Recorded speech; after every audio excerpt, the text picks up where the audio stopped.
बाबुराम भट्टराईजी तपाईँ नेपालको बारेमा जे भन्नु होला, स्वतन्त्र हुनु होला, तर तपाईँ भारतको आरएसएसको कुरासँग यो नेपालको गतिविधिलाई जोड्नुहुन्छ भने हिजो एसडी मुनि कहाँ बसेर भारतमा बसेर दाना खाएको कुरा नबिर्सिनु होला भन्दा बाबुराम भट्टराईको अर्को ट्विट आयो।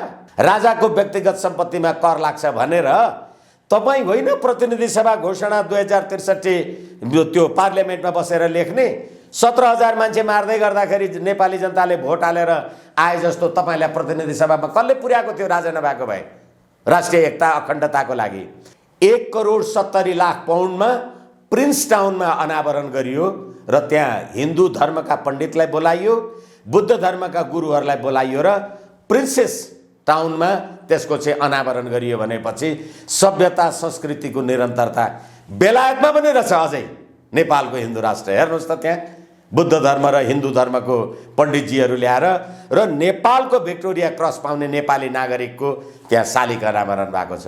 यो कुरा बाबुराम भट्टराईलाई थाहा छैन?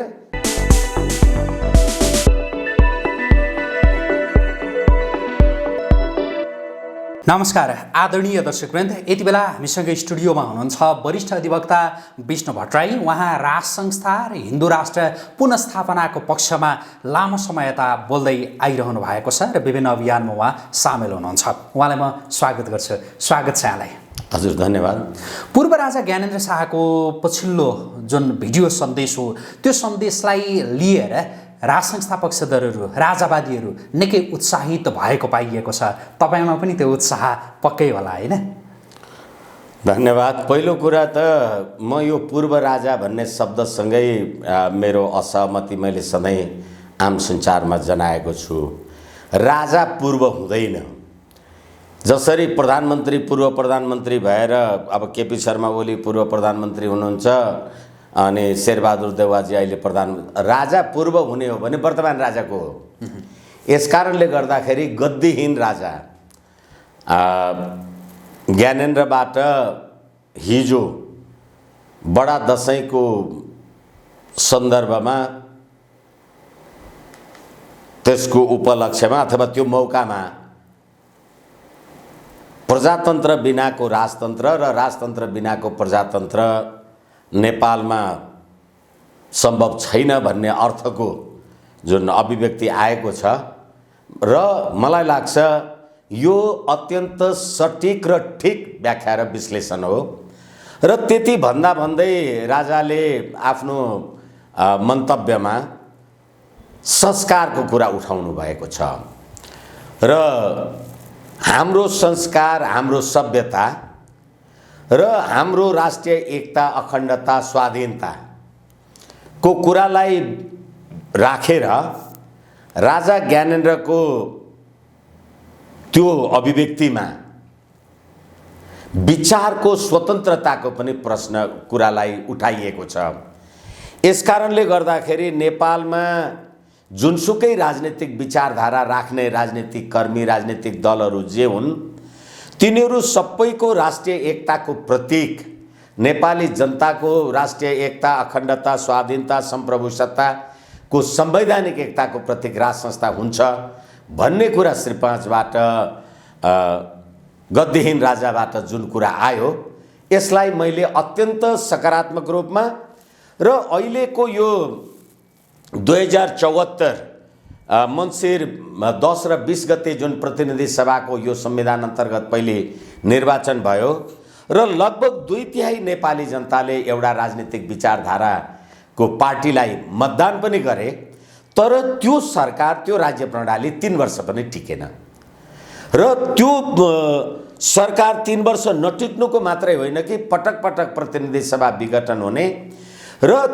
एउटै पार्टीका राजनीतिक दलका शक्तिहरू छिन्न भिन्न हुने, तर त्यसले नेपालको राष्ट्रिय एकता, अखण्डता र स्वाधीनता चाहिँ कमजोर हुँदै जाने, नेपाललाई धर्मनिरपेक्ष राष्ट्र भन्ने, अनि त्यही धर्मको नाउँमा तपाईँ अर्बौं अर्ब भ्रष्टाचार गर्ने, तपाईँ अर्बौं अर्ब खरिद बिक्री गर्ने र अहिले भन्नुहोस् अब यो बडा दशैंमा अहिले जे जति राज्य कोषबाट दशैं पेस्की लिएका होलान्, खाएका होलान्, चाडबाडका नाउँमा शुभकामना दिने र लिने काम गतिविधि जे गरेका होलान्, भन्नुको तात्पर्य नेपाललाई लोकतान्त्रिक गणतन्त्रात्मक धर्मनिरपेक्ष राज्य भनेको कुरा त हिपोक्रेसी रहेछ, यो त पाखण्ड पो रहेछ भन्ने कुरा त देखियो नि त। तपाईँकै शब्दमा गद्दीहीन राजा होइन, पूर्व राजा भन्दाखेरि अलि कता कता तपाईँहरूलाई दुख्छ। गद्दीहीन राजाको त्यो सन्देशपछि, त्यो भिडियो सन्देशपछि पूर्व प्रधानमन्त्री डाक्टर बाबुराम भट्टराईको एउटा सुझावयुक्त ट्विट सार्वजनिक भाषा, कतिले त्यसलाई सुझावयुक्त भनेका छन् र त्यो भाषा हेर्दा चाहिँ अलिकति चेतावनीयुक्त जस्तो छ कि सङ्घीय लोकतान्त्रिक गणतन्त्र चुपचाप सहेर बस्दा नै बेस हुन्छ पूर्व राजा ज्ञानेन्द्र शाहको भनेर उहाँले भन्नुभएको छ। उहाँको यो अभिव्यक्तिका प्रति चाहिँ तपाईँको प्रारम्भिक टिप्पणी सुनाउ त। उहाँको अभिव्यक्तिसँगै दसैँको बारेमा पार्टीका नेता अथवा जे व्यक्तित्वहरू हुनुहुन्छ उहाँहरूले दसैँ चाड मान्ने कुरा गर्नुभएको छ र यी बाबुराम भट्टराईले पनि दसैँ टिका लाउने आदि इत्यादि काम कारबाही गर्नुभएको छ। म आजको प्रेस मार्फत उहाँहरूलाई विनम्रताका साथ निवेदन गर्छु, अहिले तिमीले देवीको आराधना गर्दाखेरि त चण्डमुण्ड शुम्भ निशुम्भ जस्ता राक्षसहरूको वध गर्नका लागि देवीको पूजा अर्चना गरेको त्यो टीका तपाईँ लगाउँदै हुनुहुन्छ र त्यो टीका लगाउँदाखेरि अब तत्कालीन राजा पृथ्वीनारायण शाहले नेपाल राष्ट्रको एकीकरण गर्ने, नेपाल गर्ने कुरा गर्दा इन्द्र जात्रामा आएर कुमारीलाई दर्शन गर्ने, कुमारीको खुट्टा ढोग्ने काम कारबाहीले गर्दा अहिले तपाईँले बाबुराम भट्टराईजी तपाईँले अहिले टीका लगाउँदाखेरि आयु द्रोण सुते श्रेयम दशरथे शत्रुक्षयम राघवे भनेर पहिल्यै तपाईँले आयु द्रोण सुते त तपाईँको आयु द्रोणका छोराहरूको जस्तो होस्, अनि आयु द्रोण सुते श्रेयम दशरथे भनेपछि तपाईँको दशरथ राजाको जस्तो श्रेय होस् र राजा रामचन्द्रको जस्तो शत्रु क्षय गर्ने तपाईँलाई ताकत होस् भनेर जे आशीर्वाद लिनुहुन्छ र टीका लाउनुभन्दा पहिले हामी घरको मूल ढोकामा राजालाई, राज संस्थालाई सम्झेर टीका लगाउँछौँ। तपाईँले त्यो टीकाको अपमान गर्नुहुन्छ कि सम्मान गर्नुहुन्छ? यस कारणले गर्दाखेरि राजाले त्यहाँ भनेका छन्, राजा ज्ञानेन्द्रको हिजोको अभिव्यक्तिमा विचार र अभिव्यक्तिको स्वतन्त्रतालाई हामी सम्मान गर्छौँ। तपाईँ प्रचण्डजी, मोहन वैद्य किरणजी, विप्लवजी लगायतका मान्छेहरू भएर, रामबहादुर थापा बादलजी भएर तपाईँहरूले 17,000 नेपाली जनता मार्दा अर्घाखाँचीमा क्रिया बसेको एउटा मास्टरलाई त तपाईँले झुन्ड्याएर काटेर मार्नुभयो। अहिले प्रचण्डजीसँग छुटेर मधेसवादी दलहरूसँग गएको हुनुहुन्छ भनेदेखि अब तपाईँलाई आज त्यो दसैँमा राजाले राष्ट्रिय एकता र अखण्डताको प्रतीक राज संस्था हुन्छ भन्दा तपाईँ अहिले कहाँ पुग्नु भएको छ र फेरि टीका लाउँदै हुनुहुन्छ भनेदेखि यो कुरा स्मरण गर्न म तपाईँलाई निवेदन गर्छु। एक भने अर्को कुरा, अहिले नारायणमान बिजुक्सेले मलाई लाग्छ 7-10 दिन अगाडि आम सञ्चारमा उहाँले भन्नुभयो रुसमा र चीनमा भएको क्रान्तिमा राज संस्थाको विरुद्धमा कम्युनिस्टहरूले आन्दोलन गरेका थिएनन्, त्यहाँको पुँजीपति वर्ग, सर्वहारा वर्ग यो झगडा आदि इत्यादि भन्दै गर्दाखेरि तपाईँ बाबुराम भट्टराईजी कुन पृष्ठभूमिको मान्छे हुनुहुन्छ र 15 वर्ष पछाडि आएर आज नारायणमान बिजुक्से र मोहन वैद्यजीहरू संवैधानिक राज संस्था अथवा नरोदम सिहानुक मार्काका राज कुनै न कुनै राज संस्थाको बारेमा किन कुरा गर्नुहुन्छ? यस कारणले गर्दाखेरि तपाईँ जुन चाड अहिले नेपाली जनताले कर तिरेको ढिकुटीबाट दसैँ पेस्की खाने तपाईँहरू हिन्दुत्वको नाउँमा, दसैँको नाउँमा देशलाई धर्मनिरपेक्ष र गणतन्त्र बनाउने, अनि त्यहाँबाट तिनै राजा पृथ्वीनारायण शाहको शालिगमा लाताले हानेर तपाईँ आएर नेपाली हुँ भन्ने, र तपाईँलाई याद होला जतिखेर प्रतिनिधि सभा पुस 5 गते केपी शर्मा ओलीले विघटन गर्नुभएको थियो त्यतिखेर तपाईँ बेलुका बेलुका केपी शर्मा ओलीलाई भेट्न जाने, अनि दिउँसो तपाईँले चाहिँ एउटा यसै गरेर ट्विट गर्नुभयो। होइन, केपी शर्मा ओलीले त भारतको आरएसएस मार्फत त संवैधानिक राज संस्था र हिन्दू राष्ट्रको पक्षमा काम कारबाही गरे, यो व्यवस्था जान लाग्यो भन्दा त्यतिखेर विजय चौथाईवालाले लेखेको ट्विट, बाबुराम भट्टराईजी तपाईँ नेपालको बारेमा जे भन्नु होला, स्वतन्त्र हुनु होला, तर तपाईँ भारतको आरएसएसको कुरासँग यो नेपालको गतिविधिलाई जोड्नुहुन्छ भने हिजो एसडी मुनि कहाँ बसेर भारतमा बसेर दाना खाएको कुरा नबिर्सिनु होला भन्दा बाबुराम भट्टराईको अर्को ट्विट आयो, बन्द भयो नि। यसकारणले गर्दाखेरि र फेरि अहिले बाबुराम भट्टराईलाई मात्र यो कुरा चाहियो। प्रचण्डले आफूले शुभकामना, दसैँको शुभकामना सन्देश दिँदै गर्दा तपाईँले हिजो धर्म भनेको अफिम हो भनेर अब जे आदि इत्यादि गर्नुभयो। अब यो धेरै सिद्धान्तका पछाडि नगइराखौँ, तर आज तपाईँले संस्कारका कुरा लेख्नु भएको छ। हाम्रो संस्कार, सभ्यता, राष्ट्रिय एकता भनेर अहिले हामी जुनसुकै पार्टीका होलाौँ, जेसुकैका होलाौँ, कता कथीका होलाौँ, जे गरौँला, तर सम्पूर्ण संसारका हिन्दूहरूले त विजयादशमी चण्डमुण्ड बदे देवी सर्वशत्रु विनाशिनी रूपम देहि जयम देहि यशो देहि दिशो जय, चण्डमुण्डलाई विनाश गर्नका लागि त्यो हाम्रो देवभूमि तपोभूमि नेपाल र त्यसमा संवैधानिक राज संस्था र तपाईँलाई आज संस्कार चाहिएको छ। त्यही संस्कारले गर्दाखेरि नेपाल बनेको हो, पृथ्वीनारायण शाहको नेतृत्वमा यो देश बनेको हो भनेदेखि आज तपाईँहरूलाई संस्कार र सभ्यता चाहियो। र यो धार्मिक पर्वले अथवा यो चाडले सम्पूर्ण नेपालीहरू त दसैँ मानेका छन्। यसमा पार्टीको कुरा, दलको कुरा अथवा विविधताको कुरा छैन। राष्ट्रिय एकता, अखण्डताको बारेमा यो पर्वले त सबैले एकताको सूत्रमा बाँध्दो रहेछ नि। यसकारणले गर्दा राष्ट्रिय एकताका सूत्रका आधारहरू संवैधानिक राज संस्थालाई तपाईँले कसको इच्छामा हटाउनु भयो? बाबुराम भट्टराईजी, तपाईँकै तत्कालीन पार्टीको अध्यक्ष पुष्पकमल दाहालजीले अस्ति भदौ 31 गते भन्नुभयो यो संविधान प्रतिक्रियावादी संविधान हो, समाप्त गरिदिन्छु। किनभने हामीले त संविधान सभामा संसदीय व्यवस्थाको विरुद्धमा साम्यवादको पक्षमा आफ्नो नोट अफ डिसेन्ट लेखेका छौँ भने, त्यसै गरेर संविधान सभामा तत्कालीन राज्यवादीहरूले पनि गणतन्त्रको विरुद्धमा नोट अफ डिसेन्ट लेखे। मधेसवादी दलहरूले के लेखे, के गरे, अब त्यो कुरा जगजाहेर छ, दोहोऱ्याइराख्नु पर्दैन भने यो संविधान कसको बलमा ल्याउनु भएको थियो तपाईँले? र 90% नेपाली जनता भन्नुहुन्छ, आज 79% नेपाली जनता हिन्दू राष्ट्र र धर्म मानेका छन्, संवैधानिक राज संस्थाको कुरालाई मानेका छन् भने तपाईँ को हो त्यो यो विचार र अभिव्यक्तिको स्वतन्त्रतालाई चुनौती दिने? यसकारणले गर्दाखेरि आफ्नो विगत फर्किनुहोस् र हेर्नुहोस् र संवैधानिक राज संस्था राष्ट्रिय एकताको प्रतीकको रूपमा रहनुपर्छ र त्यो प्रजातन्त्रको द्योतक हुन्छ नेपालको कस्टमा। र तपाईँलाई थाहा छ, तपाईँ आफू डाक्टर भएको मान्छे, 1679 मा 69 मा बेलायतमा ओलिभर क्रम्वेलको टाइमदेखि अहिलेसम्म राजतन्त्र प्रजातन्त्र कसरी चलेको छ।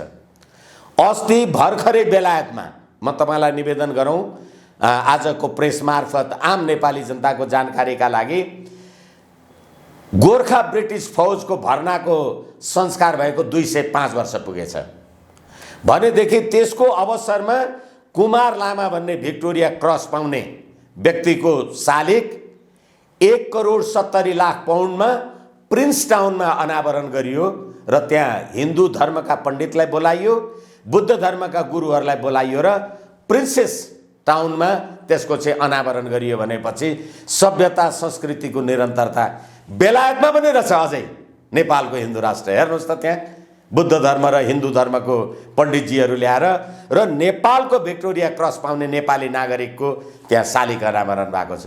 यो कुरा बाबुराम भट्टराईलाई थाहा छैन? यो पाखण्ड व्यक्त गर्नुको केही तुक छैन।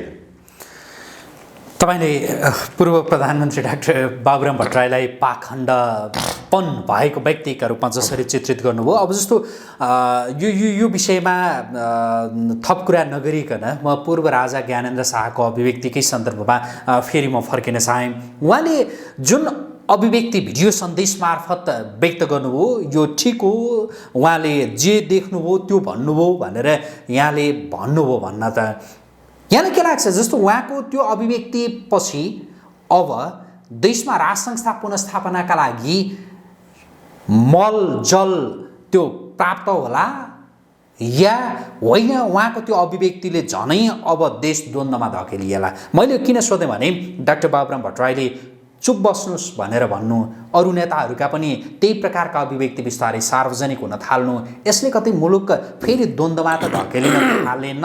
के लाग्छ तपाईँलाई? अहिले मुलुक द्वन्द्वहीन छ र फेरि राजा ज्ञानेन्द्रको त्यो अभिव्यक्तिमा विचार र अभिव्यक्तिको स्वतन्त्रताको कुरालाई उठाइएको छ भने विचार र अभिव्यक्तिको स्वतन्त्रताका कुरा उठाउँदा तँ चुप लाग भन्ने कुरा के हो त? त्यो पाखण्ड होइन भने एक। र अर्को कुरा यसले फेरि द्वन्द्व बढाउँछ कि भन्ने कुरा भन्ने हो भने अहिले जस्तो जसरी राजा वीरेन्द्रको टाइममा अमेरिका र चीन जस्ता मुलुकले शान्ति क्षेत्रको प्रस्तावलाई मन्जुर गरेका थिए, स्वीकार गरेका थिए नेपालको शान्ति क्षेत्रको प्रस्ताव, अहिले तपाईँको सङ्घीय लोकतान्त्रिक गणतन्त्र आएपछि यो देशको राष्ट्रिय झण्डा डढाउने काम भयो। अहिले सङ्घीय लोकतान्त्रिक गणतन्त्र आएपछि मुलुकको नक्साको केक बनाएर जन्मदिवसको दिन मुलुकलाई टुक्रा टुक्रा काटेर खानुभयो। यो देशको सेनालाई लकिरको फकिर भन्नुभयो भनेदेखि अब अहिले संवैधानिक राज संस्था र हिन्दू राष्ट्रको बारेमा कुरा गर्दा अब यो त राष्ट्रिय एकताको प्रतीकको रूपमा अथवा राष्ट्रिय एकताको कडीको रूपमा पनि यो हिन्दूहरूको दसैँ, चाहे त्यो नेपालमा बसेको होस् कि नेपालमा नबसेको होस्, संसारका नेपालीहरूले जुन यो हिन्दू धर्म अथवा यो हाम्रो दसैँ विजयादशमी मानिराख्नु भएको छ भने अब द्वन्द्व हुन्छ कि हुँदैन भन्ने हो भने त अहिले बिआरआई र एमसिसीको द्वन्द्व के छ यो देशमा? हाउ याङ्सी र अस्ति फातेमा सुमारको यो सक्रियता र क्रियाशीलताको गतिविधि के छ? भर्खरै हाउ याङ्सीको एउटा लेख अथवा किताब सार्वजनिक भएको छ भन्ने कुरा आएको छ, मैले हेरेको छैन। तर नेपालका कम्युनिस्टहरूलाई चाहिँ फेरि एकजुट बनाएर नेपालमा साम्यवादीहरूकै सरकारको निरन्तरताका लागि चाहिँ काम कारबाही गर्ने यो चाहिँ असल बाटो हो भन्ने कुराको बारेमा पनि कुरा आइरहेको छ भने बाबुराम भट्टराई यो जो 17,000 मान्छे मारेर अहिले जुन उपेन्द्र यादवसित पछाडि लागेर बस्नु भएको छ, तपाईँहरू जस्ताले मुलुकको शान्ति एकता अखण्डता म्यानेज गर्नुभयो?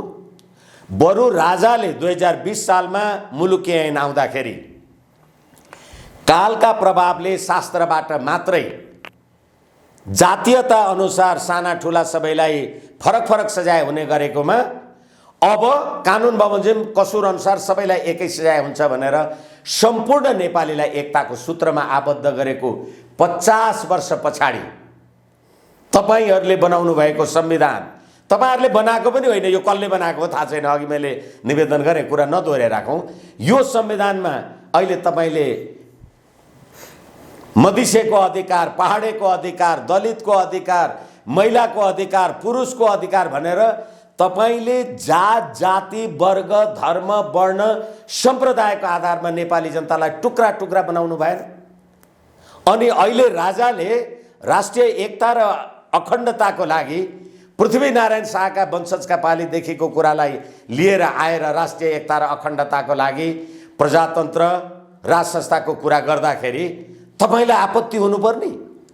अहिले तपाईहरुले एउटा राष्ट्रिय गान ल्याउनु भएको छ जुन राष्ट्रिय गान वास्तवमा राष्ट्रघाती गान भन्न सकिन्छ, किनभने सयौं थुङ्गा फूलका एउटै माला हामी नेपाली, सार्वभौम भई फैलिएका मेची महाकाली। नेपाली जनता सार्वभौम भएको यो देशमा गणतन्त्र आएपछि मात्रै हो। अनि नेपाली जनता अहिले सार्वभौम भए भनेदेखि अनि मेची महाकाली फैलेका नि त। अनि चाँदनी दोधारा पारीको तुइन चुडाएर जयसिंह धामीलाई मार्दाखेरि त नरेन्द्र मोदीको पुतला जलायो भनेर नेपाली जनतालाई कुट्ने तेरै यो संविधान, यही राज्य प्रणाली होइन। अनि तपाईहरुले के गर्नुभयो नेपाली जनताको हित उन्नति समृद्धिको लागि? र हिजो बाहुनलाई गाई काटेर मुखमा खुवाउने मान्छेले अहिले गाईको दही मिचिएको अक्षता र टीका लगाएर दशैं मनाउँछु भन्दा लाज लाग्दैन? अनि धर्मनिरपेक्ष संविधान बनाए अनि राजाले देशवासीका नाउँमा आफ्नो सन्देश दियो भनेदेखि तपाईलाई यत्रो आपत्ति? यसकारणले गर्दा यो पाखण्डपनलाई बन्द गरेर नेपाली जनताको शान्ति समृद्धिको कुरा गर्नुस्, भ्रष्टाचारका कुरा गर्नुस्। ट्रान्सपरेन्सी इन्टरनेसनलको रिपोर्टले भ्रष्टाचार कुन चरमचुलीमा पुगेको छ, यी पार्टीका गतिविधिका कुराले गर्नुस्। नेपालको सम्प्रभुता अमेरिकाको नियन्त्रणमा परेको देखियो भनेर चिठी लेख्दै हुनुहुन्छ बाबुराम भट्टराईजी, तपाईको सरकार। तपाई 5 दलीय गठबन्धनको मान्छे होइन। यसकारणले गर्दाखेरि देशको सम्प्रभुता स्वाधीनताका लागि पनि राजा ज्ञानेन्द्रले भनेको कुरा अक्षरशः सत्य हो भन्ने मेरो विश्लेषण हो। ज्ञानेन्द्र शाहको त्यो भिडियो सन्देशले चाहिँ राज संस्था पुनस्थापनामा बल दिएला या के होला, तपाईँलाई के लागिरहेको छ? अब राजनीति अभिव्यक्तिमै त्यो प्रकारको तागत छ होला कि या के होला भनेर सोधेको। किनभनेदेखि हामीले यो 15 वर्ष हेऱ्यौँ नि, यो एक सिम्म थिए, एक च्याखुरी क्यों खाए, एक दाउ झुक्की परे क्यों पछुताई भने जस्तो नेपाली जनताले अहिले राष्ट्र, राष्ट्रियता, राष्ट्रिय एकता, स्वाधीनता, सम्प्रभुता को बारेमा नेपालको राष्ट्रिय एकता अहिले कहाँ पुग्यो? अहिले नेपालको राष्ट्रिय पोसाक, राष्ट्रिय अघि भनिसकेँ मैले, ती सम्पूर्ण कुराहरू आज किन चाहिँ राष्ट्रिय झण्डा डढ्ने काम भइराखेको छ? यसैले गर्दाखेरि नेपाली जनताको अभिमतद्वारा तपाईँले यो गणतन्त्र ल्याउनु भएको हो। संविधान सभामा नेपाली जनताले सङ्घीय लोकतान्त्रिक गणतन्त्र धर्मनिरपेक्षताको लागि मत हालेका थिए र फेरि प्रतिनिधि सभा घोषणा 2063 जेठ 4 गतेको प्रतिनिधि सभा घोषणा म तपाईँलाई निवेदन गरौँ। त्यो प्रतिनिधि सभा घोषणा बाबुराम भट्टराईजी तपाईँ पनि पढ्नुहोस्। त्यसको प्रस्तावनामा नै राजा ज्ञानेन्द्रले वर्तमान आन्दोलनलाई राजा ज्ञानेन्द्रको समेत सहभागितामा अन्त्य गर्ने निष्कर्षमा पुगे बमोजिम राजाको समेत शाही घोषणामा यो कुरालाई मान्यता दिएको हुँदाखेरि प्रतिनिधि सभाको यो घोषणा जारी गर्छौँ भनेर प्रतिनिधि सभा घोषणामा अबदेखि राजगद्दी उत्तराधिकार सम्बन्धीको ऐन संसदले बनाउँछ। राजसभा भन्ने कुरा अबदेखि आवश्यक छैन। राजाको व्यक्तिगत सम्पत्तिमा कर लाग्छ भनेर तपाईँ होइन प्रतिनिधि सभा घोषणा 2063 त्यो पार्लियामेन्टमा बसेर लेख्ने। 17,000 मान्छे मार्दै गर्दाखेरि नेपाली जनताले भोट हालेर आए जस्तो तपाईँलाई प्रतिनिधि सभामा कसले पुर्याएको थियो राजा नभएको भए राष्ट्रिय एकता अखण्डताको लागि? अनि अहिले राष्ट्रिय एकता र अखण्डताका लागि कहाँ गुहार्ने जाने? हिजो त सिंहदर नारायण हिटीमा राज संस्था रचेर गर्नुभयो, अब कहाँ जानुहुन्छ? हिजोका दिनसम्म जस्तो राज संस्था पक्षधरहरू, केही अभियन्ताहरू, केही राजावादीहरूको कुरा सुन्दाखेरि ज्ञानेन्द्र शाहले बोल्दै बोलेनन् भन्ने त्यो कतिपयको सुनिन्थ्यो। अब उहाँले बोल्नुभयो, अब थप केही उहाँबाट तपाईँहरूको अपेक्षा छ कि या होइन? बोल्नुभयो यतिले अब हामीमा एक प्रकारको फरक ढङ्गको त्यो ऊर्जा हामीमा प्राप्त भयो, हामी अगाडि बढ्छौँ, अब तपाईँ चाहिँ केही समय धैर्य गर्नुहोस् या शान्त रहिदिनुहोस् या नबोलिदिनुहोस् या अझै बोल्नुहोस्, के छ तपाईँहरूको अपेक्षा चाहिँ? फेरि पनि जिम्मेवारी र इमान्दारिताका साथ निवेदन गर्ने अनुमति चाहन्छु। मैले व्यक्तिगत रूपमा राजा ज्ञानेन्द्रलाई फोटोमा मात्रै देखायो, भेटेको छैन। तर यो संविधानको धारा 5 राष्ट्रिय हित भनेर यसले के लेख्यो भने नेपालको राष्ट्रिय हित भनेको नेपाल राष्ट्र, राष्ट्रिय एकता, अखण्डता, स्वाधीनता, सम्प्रभुता, नेपाली जनताको सद्भाव, संस्कृति, भौगोलिक एकता, राष्ट्रिय हितको विषय हुनेछ। यसको प्रतिकूल गर्ने काम कारबाही राष्ट्रिय हित प्रतिकूलको काम भएर फौजदारी कसुर बमोजिम दण्डनीय हुन्छ भनेको छ। अहिले तपाईँहरूले एमसीसी जस्ता काम कारबाही गरेर जुन नेपाली जनता सडकमा राष्ट्रघात गर्यो भनेर उठिराखेका छन्, त्यो राष्ट्रघाती कसुरमा बाबुराम भट्टराईहरूलाई सजाय गर्ने कि राज संस्थाको बारेमा राजाले केही भने भनेर यो कुरालाई आपत्ति गर्ने? अब तपाईँले भन्नुभएको कुरालाई लिएर राजाले के भन्छन्, राजाले के भन्दैनन्, त्यो एउटा त्यसलाई जानकारीमा राख्ने, त्यसबाट लेसन लिने कुरा त हो। तर राजाको इच्छाले राजा हुने होइन के? इच्छा लागे त इच्छाले हुने भएको त मै राजा हुन्छु भन्थे नि। तर नेपाली जनताले यो 15 वर्षमा हेरे कि राज संस्था बिनाको देश, वास्तवमा यो देश कुनै पनि दिन फिजीकरण हुने, सिक्किमीकरण हुने रहेछ। नागरिकतावाला कुराहरू गऱ्यो भने फेरि अर्को लामो प्रसङ्ग जाला। त्यसैले गर्दा राज संस्थावादी सम्पूर्ण संसारभरिका नेपालीहरूलाई यसले ऊर्जा दिएको छ र त्यो ऊर्जा ठिकै छ। अब अहिलेको भरे प्रकट हुन्छ, जरुरी छैन। त्यो गिरिजाप्रसाद कोइरालाले 7 दलीय नेतृत्व गर्दाखेरि 200 मान्छे त सडकमा हुँदैनथे। भोलि परिस्थितिले के पुग्यो। त्यसकारणले गर्दाखेरि अहिले नेपाली जनताको भावनालाई प्रतिनिधित्व गर्ने अभिव्यक्ति हो। अब यो अगाडि बढ्दै जाउँ, हेरौँ कहाँ पुगिन्छ। अब तपाईँहरूले चाहिँ के सोच्नु भएको छ? अब राज संस्था पुनर्स्थापनाका लागि जो आन्दोलन तपाईँहरूले गरिरहनु भएको छ, जुन खालका अभियानहरू चलाइरहनु भएको छ, अब यो अभिव्यक्तिपछि एक खालको त्यो ऊर्जा प्राप्त भयो। अब नयाँ ढङ्गले अलि बल लगाएर, अलि जोड लगाएर, अलि सशक्त रूपमा आन्दोलन अगाडि बढाउनुपर्छ भन्ने सोचिरहनु भएको छ कि होइन?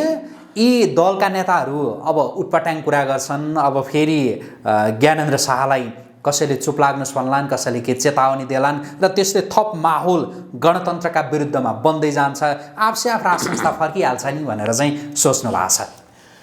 पहिलो कुरा त गणतन्त्रको पक्षमा माहौलै छैन के रोहितजी। म फेरि पनि जिम्मेवारीका साथ भन्न सक्छु र मैले धेरैचोटि भनेको छु, फेरि दोहोऱ्याउनु पर्यो।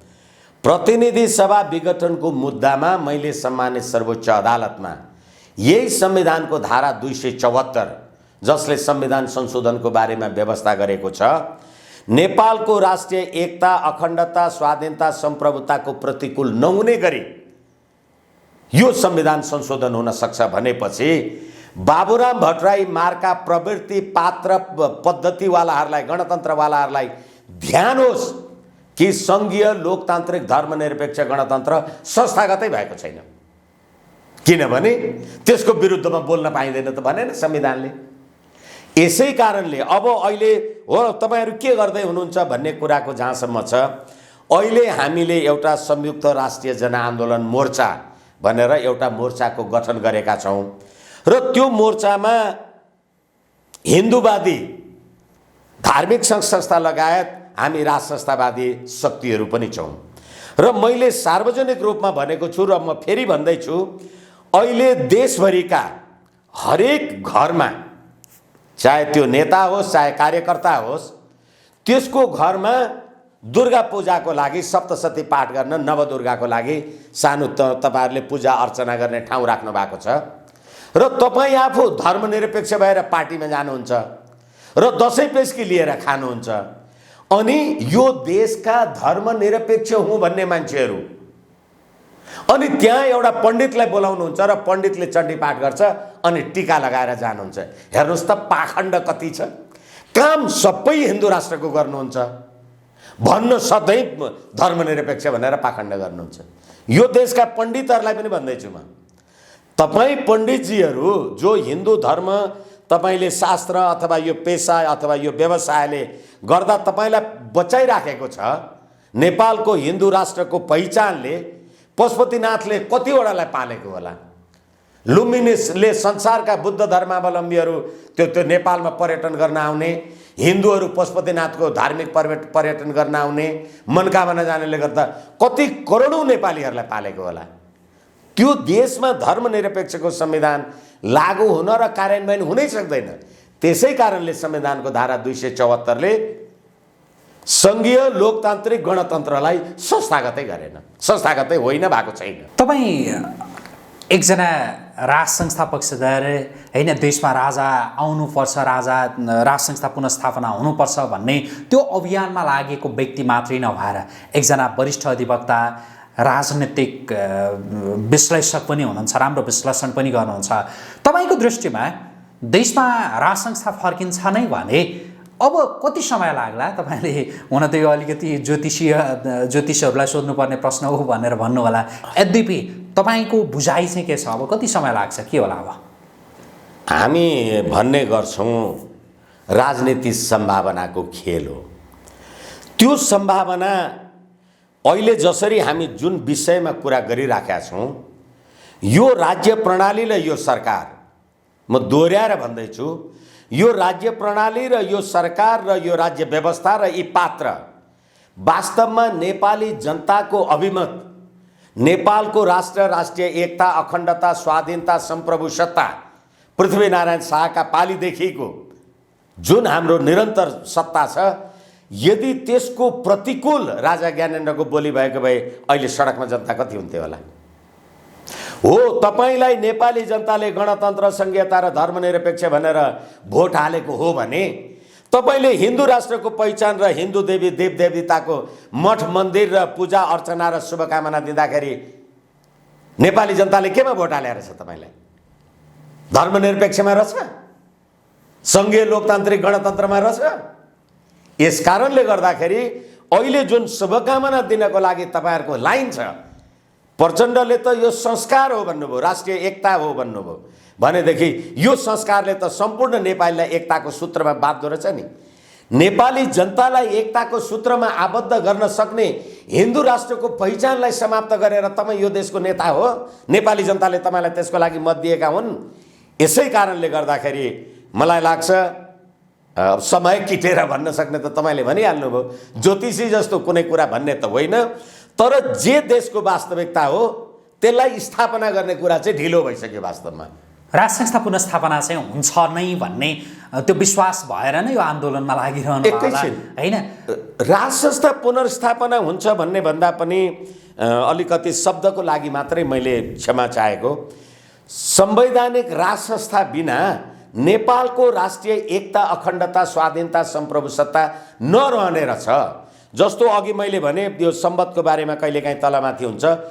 1649 इस्वी सम्बत 1649 मा ओलिभर क्रमवेलको टाइममा बेलायतमा राज संस्थालाई अन्त्य गरेर पनि फेरि तपाईँले फर्काएर ल्याउनु पर्यो।